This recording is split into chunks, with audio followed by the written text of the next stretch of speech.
সেই সকালবেলা বাড়ি থেকে বেরিয়েছি, বড্ড ক্ষুধাও লেগেছে। এখন কি যে করি? ওই তো ওই গাছটা একটা কাঁঠাল দেখতে পাচ্ছি। ইস, কাঁঠালটা যদি পাকা হতো তাও খেতে পারতাম। এই যে শিয়ালিনী, শোনো, আমি একটা জাদুই কাঁঠাল গাছ, আর তুমি যে কাঁঠালটা খাওয়ার কথা ভাবছো, এটা হলো একটা জাদুই কাঁঠাল। এই কাঁঠাল তোমার সব রকমের ইচ্ছা পূরণ করতে পারবে। তুমি চাইলে এই কাঁঠালটি নিয়ে যেতে পারো। এটা আমি কি দেখছি? এই গাছটা তো দেখছি কথাও বলতে পারে। তার মানে এটা একটা জাদুই কাঁঠাল গাছ। আচ্ছা ঠিক আছে, তাহলে আমি এই কাঁঠালটা বাসায় নিয়ে যাই।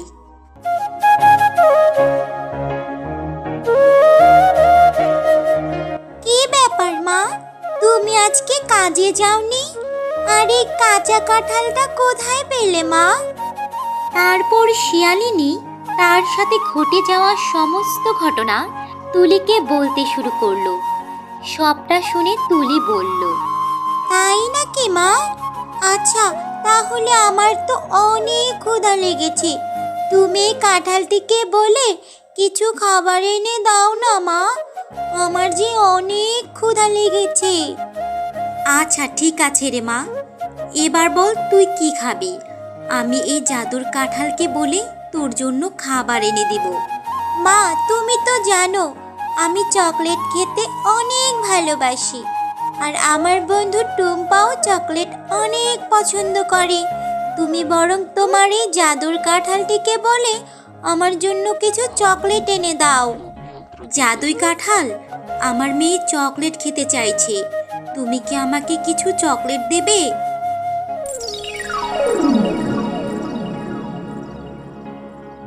ও মা, এ তো সত্যি, এটা তো দেখছি জাদুই কাঁঠাল। ভালোই হলো, কি মজা কি মজা। এখন থেকে আমি রোজ চকলেট খেতে পারবো, সাথে আমার বন্ধুদেরকেও চকলেট খাওয়াতে পারবো। মা, আমি এবার আমার বন্ধু টুম্পার বাসায় গেলাম, আর এখান থেকে ওকে কিছু চকলেট দিয়ে আসি।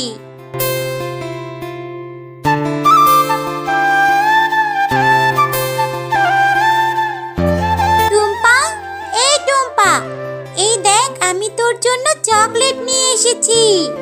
কি ব্যাপার তুলি, তুই তো সত্যি সত্যি চকলেট নিয়ে এসেছিস? কিন্তু তুলি, তুই চকলেট কোথায় পেলি রে? আর তোদের কাছে তো টাকা নেই চকলেট কেনার মতো, তাহলে এই চকলেট তুই কোথায় পেলি রে? ওরা তো গরিব, ওরা আবার চকলেট কোথায় পাবে? আমার মনে হয় ওরা চুরি করে চকলেট এনেছে। এখন চুরির দায়ে আমার মেয়েকে ফাঁসানোর জন্য তুই চকলেট নিয়ে এসেছিস। তুমি কি বলছো বাঘিনী কাকিমা? আমি অন্যের জিনিস চুরি করতে যাব কেন? তুমি যেটা ভাবছো তেমন আমি কিছুই না। তারপর তুলি সরল মনে বাঘিনীকে তাদের ওই জাদুই কাঁঠালের কথা বলে দিল। ও তাহলে এই ব্যাপার, তা তো ভালোই হয়েছে। আমরা যদি কখনো বিপদে পড়ি তাহলে তোদের এই কাঁঠালের থেকে সাহায্য নিতে পারবো। আচ্ছা বাঘিনী কাকিমা, ঠিক আছে, তোমার যখন মন চায় তুমি তখন জাদুর কাঁঠালের থেকে সাহায্য নিতে পারো। আচ্ছা কাকিমা, এবার তাহলে আমি আসি।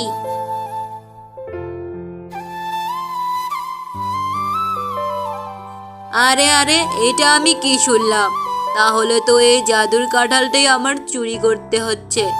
আমি এই কাঁঠালটি আজকে রাতেই চুরি করে আমাদের বাড়িতে নিয়ে আসব।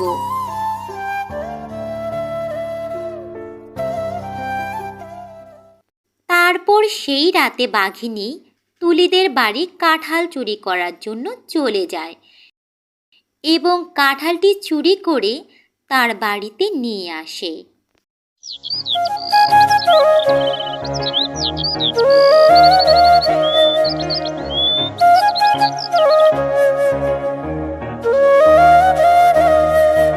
এই যে জাদুই কাঁঠাল, তুই আমাকে অনেকগুলো সোনার মোহর দে তো।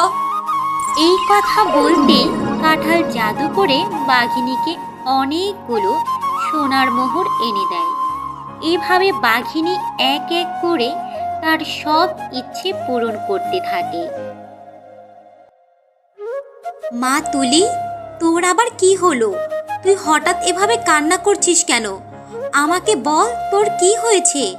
বল মা, তোর কি হয়েছে? মা, ও মা, আমাদের ওই জাদুর কাঁঠালটা আছে না, আমি অনেকক্ষণ ধরে খুঁজছি, কিন্তু কোথাও পাচ্ছি না। এইখানে তো দেখছিলাম, কোথায় যে গেল? তুই কি বলছিস তুলি? কাঁঠাল আবার কোথায় যাবে? ভালো করে দেখ, হয়তো কোথাও রেখেছিস, কিন্তু তোর মনে নেই।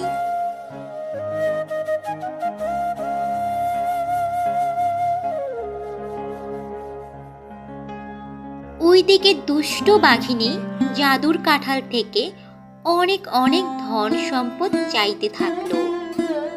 এই জাদুই কাঁঠাল, তুই এবার আমাকে অনেক বড় একটা বিলাসবহুল বাড়ি বানিয়ে দে তো, আমি যেন রানীর হালে থাকতে পারি। এই কথা বলার সঙ্গে সঙ্গে জাদুই কাঁঠাল তার জাদুর শক্তি দিয়ে বাঘিনীর গায়ে কারেন্টের শক লাগিয়ে দিল। ওরে বাবা, ওরে মা, আমাকে কেউ বাঁচাও, কেউ আছো, আমাকে বাঁচাও, আমি যে এবার মরেই যাব। জাদুই কাঁঠাল, তুই আমাকে ছেড়ে দে, আমি কথা দিচ্ছি আমি আর কখনো কারো জিনিসের উপর লোভ করব না, আমাকে এবারের মতো ছেড়ে দে। আচ্ছা ঠিক আছে দুষ্ট বাঘিনী, আমি তোকে এবারের মতো ছেড়ে দিলাম, তবে আর কখনো যদি এমন করিস তাহলে আমি তোকে ছেড়ে দেব না। এবার আমাকে তুই তুলিদের বাসায় নিয়ে যা।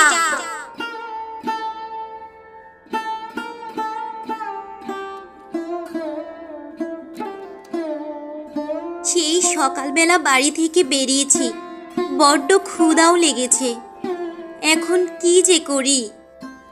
ওই তো ওই গাছটা একটা কাঁঠাল দেখতে পাচ্ছি। ইস, কাঁঠালটা যদি পাকা হতো তাও খেতে পারতাম।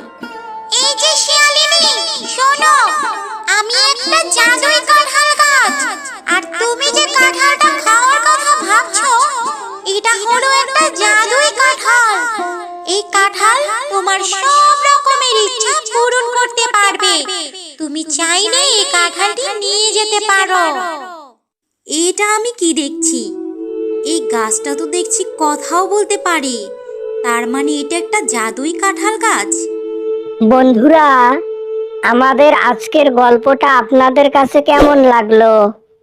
ভালো লাগলে লাইক করুন, কমেন্ট করে জানান কেমন হয়েছে, আর অবশ্যই আমাদের কার্টুন মেকার বাংলা চ্যানেলটিকে সাবস্ক্রাইব করে পাশে থাকা বেল আইকনটি ক্লিক করে অল করে রাখুন।